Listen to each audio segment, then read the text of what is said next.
70번째 생일날, 며느리가 실수로 이번이 제 마지막 생일이었으면 좋겠어요 라고 말했습니다.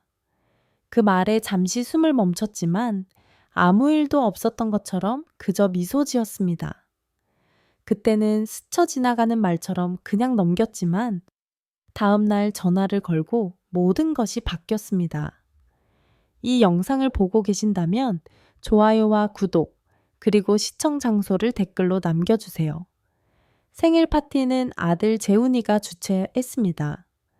가족 행사라기보다는 격식 있는 행사였고 40년 전 제가 직접 설계한 이태원 집에서 열렸습니다. 이제 그 집은 며느리 수진이의 손을 거치면서 점점 낯설어졌습니다. 대학 동기들과 이야기를 나누다가 화장실에 가야만 했습니다. 몇 년 전 언니 영숙이가 갑자기 돌아가신 후로 다리가 무거워지는 증상이 더 심해졌습니다. 복도에서 익숙한 사무실 문을 지나치다가 안에서 들려오는 목소리에 발걸음을 멈췄다. 이게 내 엄마 마지막 생신이길 바라. 수진이 샴페인을 따라주며 말했다. 이 사무실을 고급 드레스룸으로 꾸밀 준비가 됐어. 균형을 잡기 위해 벽에 손을 짚기도 힘들었다. 그때 재훈이 말을 이었다. 조금만 더 기다려. 얘야. 병원에서 엄마 심장이 오래가지 못할 거라고 했어. 그때가 되면 이 집과 모든 재산이 우리 것이 될 거야. 두 사람은 잔을 부딪히며 낄낄거렸다. 반세기 동안 건물을 설계해온 나는 본능적으로 건축물이 얼마나 큰 짐을 감당할 수 있는지 가늠할 수 있었다. 나는 등을 펴고 거실로 돌아갔다. 수십 년 동안 회의실에서 연습해온 완벽한 가면, 미소 띤 얼굴이었다. 세상에 이런 엄마가 또 있을까? 재훈이 잔을 들어 외쳤다. 최고의 엄마께 건배. 그 아이는 내 이름 뒤에 사는 게 늘 불편했다. 언론은 늘 그를 건축가 김혜원의 아들이라고 불렀고 그는 속으로 슬퍼했다. 나는 잔을 들어 조용히 미소 지었다. 그제야 모든 것이 명확해졌다.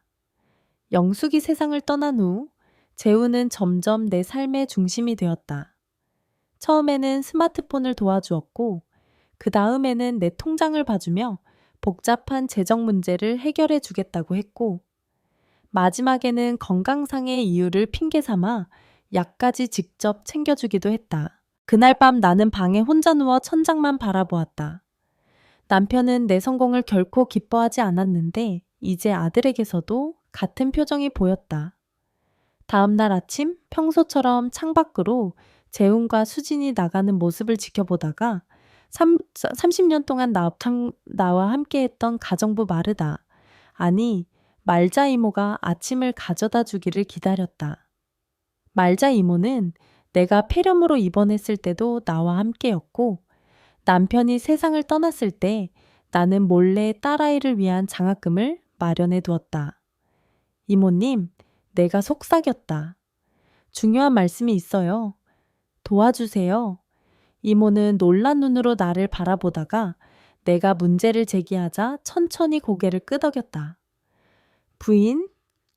사실 저도 약이 바뀐 걸 알아챘어요. 뭔가 잘못됐어요. 어떻게 말씀드려야 할지 모르겠어요. 모든 걸 도와드릴게요. 1시간 후 나는 사무실로 가서 10년 넘게 듣지 못했던 번호로 조심스럽게 전화를 걸었다. 여보세요? 낮고 단호한 목소리가 들렸다. 민호, 저예요. 혜원이에요. 잠시 침묵이 흘렀고 시간이 멈춘 것 같았다. 도움이 필요해요. 그리고 우리가 함께 구상했던 도시 재개발 프로젝트 기억나세요? 전화선 저편에서 의자 삐걱거리는 소리가 들렸다. 지속 가능한 도시 디자인에 대한 우리의 실현되지 않았던 꿈 듣고 있어요. 민호가 짧게 말했다. 나는 안녕하세요 라고 말했다.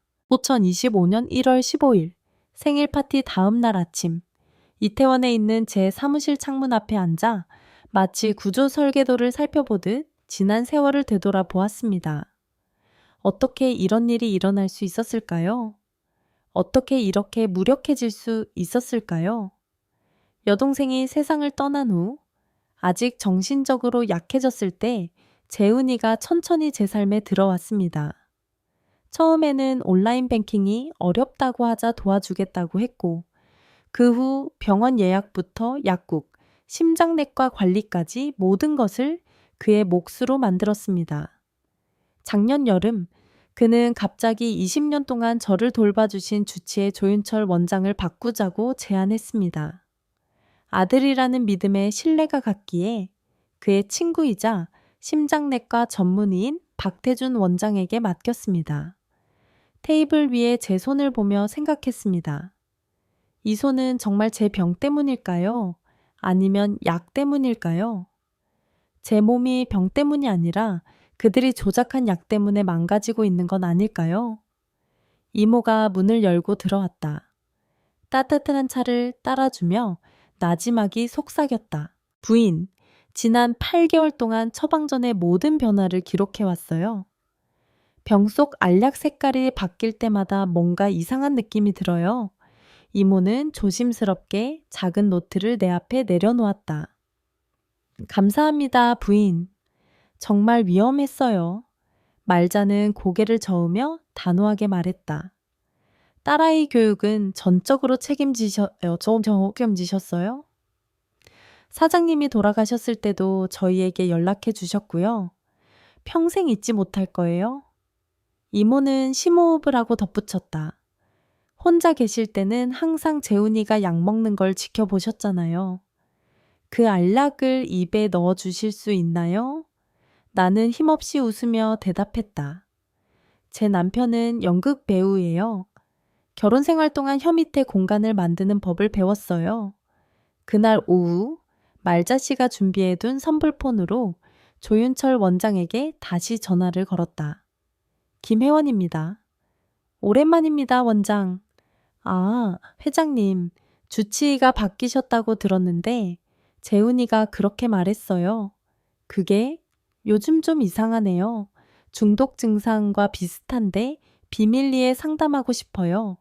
우리는 서초동에 있는 익명진료가 가능한 개인 의원에서 만나기로 했다.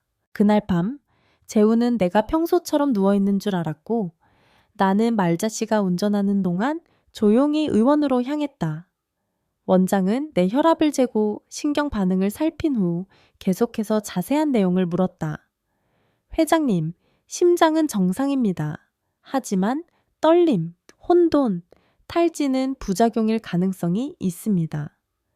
특히 항콜린성 중독과 벤조디아제핀 과다 복용이 의심됩니다. 나는 고개를 끄덕였다. 모든 것이 정상이었다. 이 사실을 보고해야 합니다. 아직은 아닙니다. 지금 알게 되면 내가 망상증이 있다고 생각할 겁니다. 충분한 증거와 보호가 확보될 때까지 시간을 벌어야 합니다. 그는 마지못해 3주를 약속했다. 말자 이모가 차를 몰고 돌아오며 조심스럽게 물었다. 어떻게 그 약 안 먹는 척을 해요? 재훈이가 날 지켜봤어요. 저는 배우 아내입니다, 이모. 30년 넘게 뒤에서 지켜보았어요. 숨기고 연기하는 법을 알아요. 그날 밤 나는 재훈이가 가져다 준 약병을 들고 평소처럼 침대에 누웠다. 엄마, 오늘 좀 괜찮아 보이시네요. 이제 좀 괜찮아졌어. 그런 날도 있잖아. 나는 약병을 혀 밑에 숨긴 채 물을 삼키고 완벽한 노모의 얼굴을 만들었다. 그가 방을 나간 후 2015년 2월 15일에 내 생일에서 진실을 들은 지 꼭 한 달이 지난 날 나는 조심스럽고도 치밀하게 하루하루를 살아가고 있었다. 약을 먹는 척하면서 실제로는 숨겨둔 약을 모으는 작업은 이제 완벽히 습관처럼 몸에 익었고 조윤철 원장이 말자 이모를 통해 나에게 정식으로 처방한 약으로 조금씩 회복이 진행되고 있었다. 몸의 떨림은 여전했지만 예전처럼 하루 종일 무기력하거나 혼란스럽진 않았다. 이 모든 건 말자 이모와 조심스럽게 협력하며 이루어진 변화였다. 그와 동시에 빅터 선배가 고용해준 민간조사관 박민석과의 접촉도 조심스럽게 시작되었다. 박민석은 은퇴한 전직 경찰관이었고 고령자 재산 범죄를 전문적으로 추적하는 베테랑이었다. 나는 그와 강남의 재활센터를 핑계로 정기적으로 만났고 말자 이모는 나를 그곳까지 태워주고 나서 우리는 직원 출입구를 통해 빠져나와 민석 씨가 대기하고 있는 채 올라탔다. 세 번째 만남 때 그는 조용히 서류를 펼치며 말했다. 정재훈 씨, 상당히 치밀하게 움직였습니다. 처음에는 소액으로 시작했는데 어머니의 상태가 심각해질수록 점점 금액이 커졌습니다. 현재까지 확인된 이체 금액만 24억 원입니다. 나는 잠시 아무 말도 하지 않았다. 역시 그렇지라는 생각만 들었고 놀라움조차 없었다. 그리고 박태준 원장 말인데요. 지난 5년간 유사한 심장질환 환자 3명이 모두 단기간에 사망했고 각각 자녀나 조카 등 가족에게 막대한 유산을 남겼습니다. 그중 2명은 이 유산을 박 원장의 환자였던 가족에게 넘긴 기록이 있습니다. 나는 차창 밖으로 스쳐 지나가는 풍경을 보며 조용히 중얼거렸다. 소개료로 사람을 죽이는 셈이네요. 정확히 말하면 증상이 악화되는 약조합을 처방해서 시간을 두고 망가뜨리는 방식입니다. 사인은 전부 자연사로 처리됐고 외부에서 문제 삼은 적은 없습니다. 그는 사진과 서류를 다시 정리해서 내게 넘겼다. 박수진 씨 자료도 준비되어 있습니다. 말씀드리기 곤란한 내용이 포함되어 있어서 나는 그의 말을 끊고 말했다. 내 아들이 날 죽이려 했다는 걸 안 이후로 더 충격적인 일은 없습니다. 계속 말씀하세요. 그는 또 다른 파일을 내밀었다. 여기 보시는 분은 박수진 씨와 함께 여러 차례 만남을 가진 남성입니다. 사진 속에서 친밀한 관계로 보이며 두 사람이 검토하고 있는 서류는 회장님의 자택 설계도와 감정평가서입니다. 이 남성은 송도 소재 고급 부동산 중개업자이며 박 씨는 이 남성과 이미 몇 건의 노인 금융사기 관련 수사를 받은 전력이 있습니다. 5년 전에는 보스턴에서 유사 사례로 수사받았지만 피해자가 갑작스럽게 사망하여 기소되지 않았습니다. 나는 조용히 숨을 들이마셨다. 모든 조각이 퍼즐처럼 맞춰지고 있었다. 결국 내 아들은 전문적인 사기꾼과 결혼한 것이었다. 그리고 그들은 단순히 내 죽음을 기다린 게 아니라 이미 그 유산을 지출하고 있었다. 그날 밤 나는 작업실로 돌아와 펜을 들었다. 건축 도면이 아니라 또 다른 설계도를 그리기 위해. 내가 평생 배워온 구조 설계처럼 이 복수도 정확하고 치밀하게 짜야 했다. 내가 직접 싸우기엔 몸이 완전히 회복되지 않았고 아직도 손끝은 미세하게 떨렸으며 집중력이 오래가지 못하는 날도 많았다. 조 원장은 회복되려면 몇 달은 걸릴 거라고 했지만 몇몇 증상은 영구적으로 남을 수도 있다고 경고했다. 하지만 나는 그것마저도 전략으로 사용하기로 했다. 나를 과소평가하도록 유도하고 그 안에서 치밀하게 움직이기로. 그 다음날 아침 재훈이가 침실에 들어와 물 한 잔과 약을 건넸다. 엄마 생각해봤는데 유언장 다시 정리하는 게 어때요? 혹시라도 대비해야 하니까요. 나는 잠시 멍한 표정을 지으며 고개를 끄덕였다. 그래, 그것도 좋겠다. 네가 알아봐 줄래? 당연하죠. 내일 바로 변호사 형님한테 전화해 볼게요. 형님이란 말이 걸렸다. 우리 집안일을 40년간 맡아온 정동국 변호사가 아닌 재훈이의 골프 친구인 이상민 변. 2025년 3월 10일. 진실을 알게 된 지 2달이 지나고 나는 여전히 연약한 어머니인 척하며 재훈과 수진의 감시 아래 하루하루를 연기하고 있었다. 내가 눈에 띄게 회복하고 있다는 사실을 그들이 눈치채지 못하도록 일부러 조금 더 느릿하게 걷고 가끔은 헛갈리는 척도 했다. 하지만 혼자 남는 시간엔 차츰 원래의 나를 되찾아가고 있었고 오늘은 중요한 날이었다. 서울 서초구 법률회관에서 빅터 선배가 어렵게 자리를 마련해준 노인법 전문 변호사 박재영 변호사와의 비밀 회의가 예정되어 있었기 때문이다. 마치 병원 진료처럼 위장된 일정 아래 나는 말자 이모의 도움으로 조용히 박 변호사를 만났다. 그는 내 서류와 증거 자료들을 천천히 훑어보며 말했다. 회장님, 이건 단순한 가정 문제가 아닙니다. 노인학대, 재산 편취, 심지어는 살인 미수까지 가능한 사안입니다. 지금이라도 경찰에 바로 고발하시는 게. 나는 그의 말을 조용히 끊었다. 아직은 때가 아닙니다. 지금 고발하면 그들이 계획을 앞당길 가능성이 높고 제가 정신적으로 문제가 있다는 식으로 몰아갈 겁니다. 모든 법적 기반과 안전장치를 확보한 뒤에 움직여야 해요.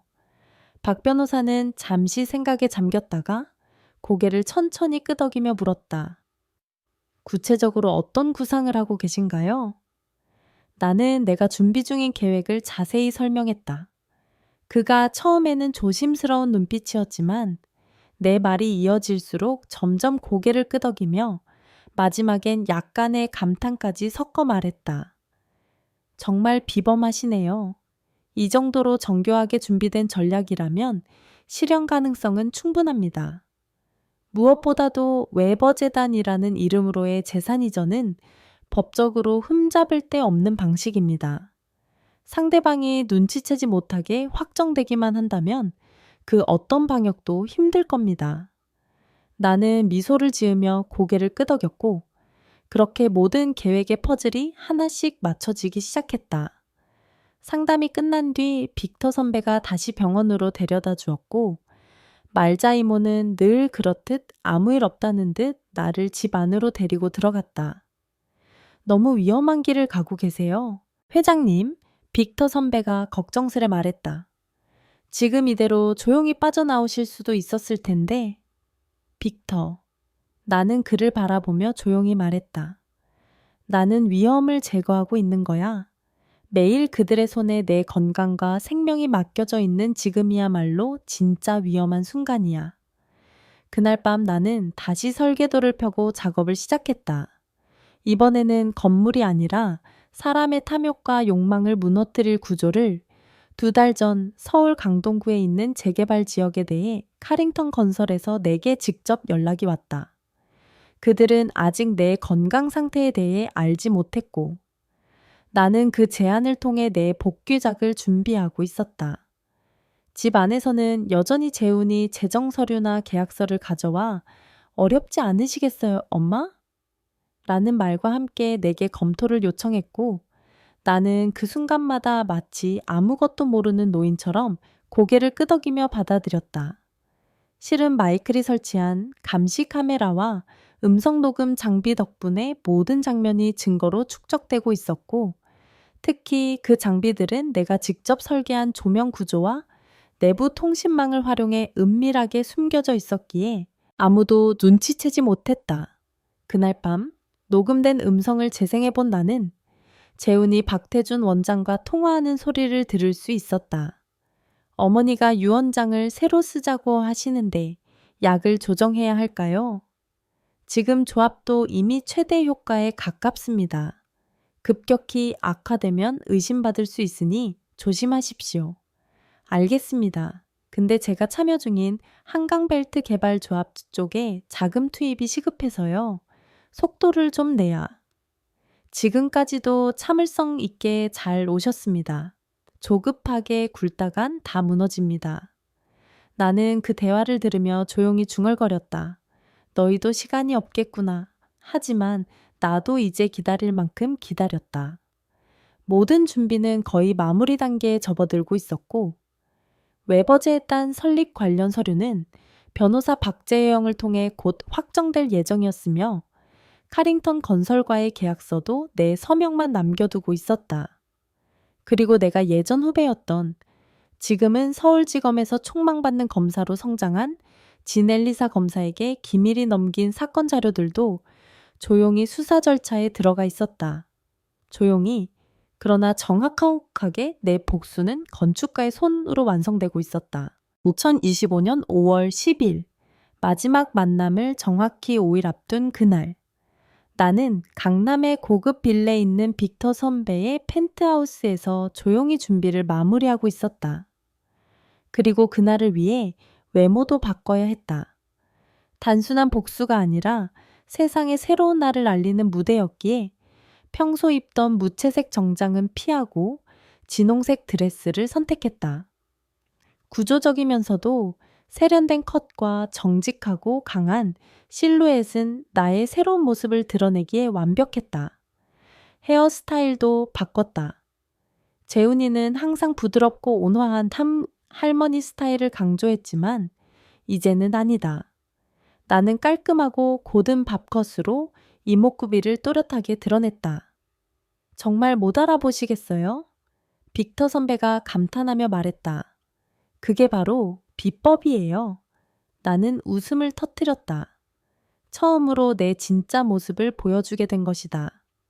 몇 달 동안 망가진 사람인 척하다가 그날 밤, 재훈과 수지는 강남의 팰리스 클럽에 손님들을 초대해 준비했다.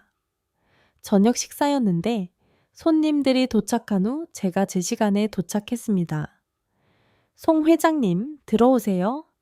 도어맨의 목소리가 울려 퍼지고 모두의 시선이 입구 쪽으로 향했습니다. 제가 진홍색 드레스를 입고 빅터와 팔짱을 끼고 나타나자 모두의 표정이 놀라움에서 당황으로, 그리고는 엄마? 하는 의아함으로 순식간에 바뀌었습니다. 재훈이는 마치 귀신을 본 듯 굳어졌고 저는 차분히 고개를 끄덕이며 재훈아, 수진아, 엄마에게 좋은 자리를 내주셔서 고마워요 라고 말했습니다. 그들의 눈이 흔들리고 저는 손님들을 맞이하기 위해 자리에 앉았고 마침 에피타이저가 나왔습니다. 2025년 5월 10일 마지막 만남을 정확히 5일 앞둔 그날, 나는 강남의 고급 빌레에 있는 빅터 선배의 펜트하우스에서 조용히 준비를 마무리하고 있었다. 그리고 그날을 위해 외모도 바꿔야 했다. 단순한 복수가 아니라 세상에 새로운 날을 알리는 무대였기에 평소 입던 무채색 정장은 피하고 진홍색 드레스를 선택했다. 구조적이면서도 세련된 컷과 정직하고 강한 실루엣은 나의 새로운 모습을 드러내기에 완벽했다. 헤어스타일도 바꿨다. 재훈이는 항상 부드럽고 온화한 할머니 스타일을 강조했지만 이제는 아니다. 나는 깔끔하고 고든 밥컷으로 이목구비를 또렷하게 드러냈다. 정말 못 알아보시겠어요? 빅터 선배가 감탄하며 말했다. 그게 바로 비법이에요. 나는 웃음을 터뜨렸다. 처음으로 내 진짜 모습을 보여주게 된 것이다. 몇 달 동안 망가진 사람인 척하다가 그날 밤 재훈과 수지는 강남의 팰리스 클럽에 손님들을 초대해 준비했다. 저녁 식사였는데 손님들이 도착한 후 제가 제 시간에 도착했습니다. 송 회장님, 들어오세요. 도어맨의 목소리가 울려 퍼지고 모두의 시선이 입구 쪽으로 향했습니다. 제가 진홍색 드레스를 입고 빅터와 팔짱을 끼고 나타나자 모두의 표정이 놀라움에서 당황으로, 그리고는 엄마? 하는 의아함으로 순식간에 바뀌었습니다. 재훈이는 마치 귀신을 본 듯 굳어졌고 저는 차분히 고개를 끄덕이며 재훈아, 수진아, 엄마에게 좋은 자리를 내주셔서 고마워요 라고 말했습니다. 그들의 눈이 흔들리고 저는 손님들을 맞이하기 위해 자리에 앉았고 마침 에피타이저가 나왔습니다. 2025년 7월 15일 강남클럽에서 만난 지 2달 후 저는 서울중앙지검에서 지넬리사 검사와 마주 앉아 정재훈, 박수진, 박태준의 범죄 혐의가 더욱 확실해졌다는 설명을 듣고 있었습니다. 그녀는 조용히 파일을 꺼내 보여주며 송 회장님, 이 약물 처방 기록과 혈액 검사 결과를 종합해 볼 때 박 부장이 처방한 약물의 조합은 강력한 항콜린제와 벤조디아제핀 계열의 약물 조합으로 장기 기억 상실, 인지장애, 심장 기능 장애를 유발합니다. 이는 심장 질환보다는 약물 중독에 더 가깝다는 것을 의미합니다. 라고 말했습니다. 저는 천천히 고개를 끄덕이며 이미 몸으로는 알고 있었지만 글로 확인되니 마음이 더욱 든든해집니다. 라고 말했습니다. 그녀는 이어 말했다. 정재우는 주택보증이 해지돼 강북의 월세 아파트로 이사했고 박수진은 밀양에 있는 언니 집에서 지내고 있어요. 지금은 정재훈과 선을 긋고 스스로를 피해자라고 자처하고 있어요. 박태준을 증인석에 세우려 하고 있고 그는 다른 노인 환자 3명의 유사 사건을 자백하며 수사에 협조하고 있어요. 나는 서류를 정리하며 물었다. 그럼 재판 준비는 어느 정도 진행됐나요? 그녀는 고개를 끄덕이며 대답했다. 증거는 대부분 수집됐고 여론도 송 회장 쪽으로 기울고 있지만 정재훈 측 변호인은 인지 능력 부족을 공격 포인트로 삼을 가능성이 높습니다. 나는 미소를 지으며 말했다. 제가 설계한 수십 개의 프로젝트 중 인지 능력이 부족한 상태로 설계한 프로젝트는 단 하나도 없었고 이번 사건도 예외는 아닙니다. 그날 오후 서울 성수동 캐링턴 도시재개발사업본부 회의실에서 열린 공식 회의에 참석했습니다. 도시복합개발사업 1단계 설계안 발표를 마친 후 담당자가 회장님의 현장 복귀는 건축계에서 뜨거운 화제이며 특히 도시 재개발과 젊은 건축가 양성을 연계하는 방식이 혁신적입니다. 라고 말했습니다. 회의를 마치고 펜트하우스로 돌아왔더니 로비에서 낯익은 얼굴이 기다리고 있었습니다. 정재훈이었습니다. 깡마른 얼굴에 구겨진 셔츠 차림에 면도하지 않은 수염을 기르고 있었습니다.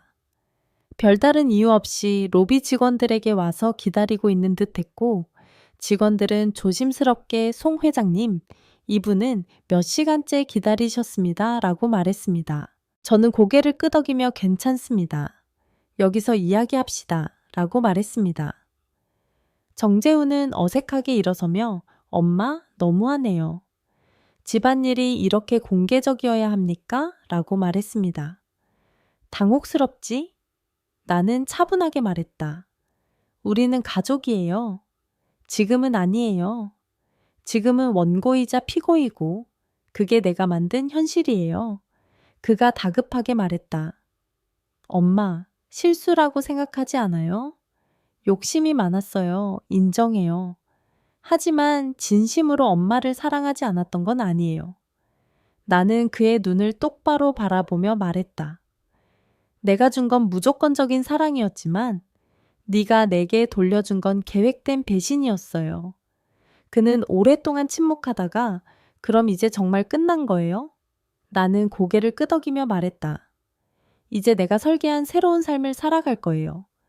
내 그림자에서 벗어나고 싶다면 다른 방법이 있을 거예요. 그가 마침내 말했다. 제가 틀렸어요. 엄마, 용서를 구할 기회를 주시면 안 될까요? 나는 천천히 돌아서서 말했다. 용서는 마음으로는 할 수 있지만 현실에서는 2025년 10월 15일 진실이 밝혀진 지 3개월 후 서울은 단풍으로 붉게 물들었고 제 삶은 점차 새로운 색깔로 변해가고 있었습니다. 약물 중독의 후유증은 아직 완전히 회복되지 않았지만 빈도는 줄어들었고 무엇보다 마음이 점점 평화로워지고 있었습니다. 지넬리사 검사는 일주일에 한 번씩 제게 보고하며 진행 상황을 공유해 주었는데 그날 그녀는 조용히 서류 뭉치를 테이블 위에 올려놓으며 송 검사장님, 피의자들이 플리바게닝을 제안했습니다. 라고 말했습니다. 저는 고개를 끄덕이며 그녀의 말에 집중했고 그녀는 차분한 어조로 설명을 이어갔습니다. 정재훈은 노인 대상 금융사기와 치사성 주사 미수 혐의로 징역 8년을 선고받았고 5년 후 가석방될 가능성이 있었습니다. 박수진은 공모 및 횡령 혐의로 징역 3년을 선고받았고 18개월 후 가석방될 가능성이 있었습니다. 박태준은 의료법 위반과 과실치사 미수로 징역 6년을 선고받고 의사 면허가 영구 취소되었습니다. 그녀가 건넨 서류 한 장을 받아들었다. 생각에 잠겨 페이지를 넘기자 그녀가 나지막이 말했다. 송 회장님, 공개 재판을 선택하시면 언론과 국민의 관심을 끌 수 있고, 변호인 측에서는 회장님의 정신 능력에 대한 의심을 전략적으로 이용할 수 있습니다. 나는 고개를 끄덕이며 나지막이 말했다. 전적으로 이해합니다. 빠른 결론과 확실한 처벌을 동시에 내리기는 어려울 겁니다. 그날 저녁 한강이 내려다 보이는 아파트 테라스에서 빅터와 술을 마시며 그날 협상에 대해 이야기를 나누던 중 그가 나지막이 말했다. 정의는 형식보다 실질입니다. 대통령이 더 이상 형식에 휘둘리지 않는다면 그것만으로도 이미 승리입니다. 나는 고개를 끄덕이며 승리라는 단어의 의미를 다시 한번 되새겼다. 그리고 며칠 동안 장학기금 관련 설계 도면과 서류들을 정리하며 결심을 굳혔다. 내가 바꾸고 싶었던 것은 과거가 아니라 미래였다. 그러던 어느 날 밤 설계실에서 도시개발사업 후속 단계 도면을 검토하던 중 전화가 울렸다. 발신자는 모르는 번호였다. 여보세요? 나는 귀를 기울였다. 익숙하지만 피할 수 없는 목소리가 들려왔다. 회장님, 저는 수진입니다. 나는 숨을 죽이고 대답을 기다렸다. 그녀가 말을 이었다. 이 문장을 고치기 전에 한번 만나주시겠어요? 나는 차분하게 물었다. 무슨 이유 때문에요? 그녀는 목소리를 낮추며 말했다. 솔직히 말해서 사과하고 싶어요. 처음엔 그럴 생각이 아니었어요. 정재훈이 점점 주도권을 쥐고 저도 휘말렸어요. 나는 나지막이 말했다. 그건 변명에 가깝죠, 수진아. 내 집 도면을 갖고 부동산 중개인과 협상한 사람이 그런 말을 할 리가 없다고 생각해요. 그녀는 잠시 말을 잃은 듯 하더니 다시 말을 이었다. 저는 기회가 된다면 진실을 밝히는데 협조하고 싶어요. 그리고 검찰과도 이야기를 나누고 있고 형량을 감형해 주는 게 아니에요. 나는 그녀의 말을 끊고 단호하게 말했다. 2026년 1월 15일 모든 배신이 드러난 날로부터 정확히 1년이 지난 날, 저는 옛집이었던 공간이 이제는 송혜원 건축장학재단으로 탈바꿈한 그 공간 앞에 서 있었습니다. 쌓인 하얀 눈 속에는 송혜원 청년건축가재단이라고 적힌 반짝이는 간판이 걸려 있었고, 기자들과 장학생들, 재단 관계자들이 모여 이 공간의 새로운 시작을 축하했습니다. 제 옆에는 30년 넘게 저를 지켜준 마르타. 아니, 이제는 재단 사무총장이 된 민정이 있었고, 그녀의 뒤로는 1학기 장학생 20명이 조용히 개관식 테이프를 자르고 있었습니다. 총장님, 지금 이 공간을 보시는 소감이 어떠십니까? 기자가 묻자 저는 마이크를 손에 든 채 천천히 대답했습니다. 건축은 본질적으로 변화의 예술입니다. 땅 위에 구조물을 세우고 삶을 담는 그릇을 만드는 것이죠. 이 집은 원래 가족을 위한 공간이었지만 배신과 고통의 장소가 되었고, 이제는 새로운 세대를 위한 교육 공간으로 새롭게 태어났습니다. 저는 담담한 어조로 마무리하고 마이크를 내려놓은 후 지팡이에 살짝 기대어 균형을 잡으며 리본 커팅식을 향해 천천히 걸어갔습니다. 하지만 자신감 넘치는 걸음걸이는 잃지 않았습니다. 기자들은 가볍게 박수를 쳤고 한 언론사 기자가 다시 물었습니다. 대통령님, 지난달 아드님의 선고가 내려지셨는데 간략하게 말씀해 주시겠습니까? 서울고검 차장검사로 승진한 전직 검사 지넬리사가 끼어들려 했지만 저는 손을 들어 그녀를 막고 단도직입적으로 말했습니다. 그녀는 스스로 선택했고 그 선택의 결과는 심판일 뿐입니다. 오늘 저는 그런 끝이 아닌 새로운 시작에 대해 이야기하고자 합니다. 그날 저녁 빅터와 저는 서울숲 근처 재단 사무실에서 조촐한 축하 만찬을 했습니다. 저는 한쪽 구석에 마련된 모형 전시장을 거닐며 다음 도시개발 사업의 두 번째 건물인 공존도시센터의 디자인을 살펴보고 있었습니다. 76세의 고령이었지만 여전히 아이디어와 열정으로 가득 차 있었고, 젊은 디자이너들과의 토론에서 중요한 통찰력을 제공하며 모임을 이끌었습니다. 도시계획국 지속가능개발 담당관이 감탄하며 위원장님, 이 지역의 구조적 강도에 대한 분석이 정말 훌륭합니다. 라고 말했습니다. 저는 희미하게 미소 지으며 건축은 단순히 건물을 짓는 것이 아닙니다. 인간의 삶을 구조화하는 것입니다. 기술과 아름다움은 사람을 위해 존재해야 합니다. 라고 답했습니다. 그날 밤 집에 돌아와 보니 책상 위에 편지 한 통이 놓여 있었습니다.